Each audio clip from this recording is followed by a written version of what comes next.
ہے نا ایک طوفانی رات میں ہاسٹل کی چھت پہ سب سے چھپ کے رات کے اندھیرے میں چلی گئی۔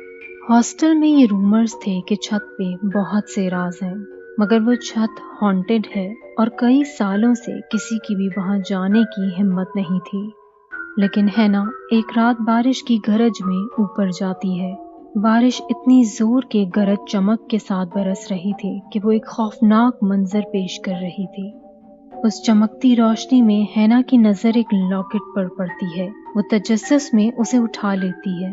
وہ لاکٹ اتنا چمک رہا تھا اور اتنا صاف تھا جیسے ابھی ابھی کسی نے کھویا ہو، مگر ہینا کو اس میں سے کچھ ہلکی ہلکی سرگوشی سنائی دی، ایسے جیسے وہ ایک راز بتا رہی ہو۔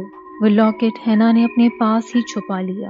ہر رات وہ اکیلے بستر میں اسے لیے ان سرگوشیوں کو سننے کی کوشش کرتی رہی۔ وہ اس کے پیچھے چھپے رازوں کو جاننا چاہ رہی تھی۔ پورے چاند کی رات ہینا اس لاکٹ کے راز کو جان گئی۔ اس لاکٹ نے اب ہینا کی روح کو اپنے اندر قید کر لیا۔ اب ہینا کی روح ہمیشہ کے لیے چھت پہ پھنس کے رہ گئی اور وہ اس لاکٹ کے اندر اس کی حفاظت کر رہی تھی اور اگلے شکار کے ساتھ اپنی آزادی کا انتظار کر رہی تھی۔ وہ رومرز صحیح ثابت ہوئے۔ ہر پورے چاند کی رات پر ایک نیا شکار لاکٹ میں قید ہوتا ہے اور یہ رازوں اور قید کا سلسلہ یوں ہی جاری ہے۔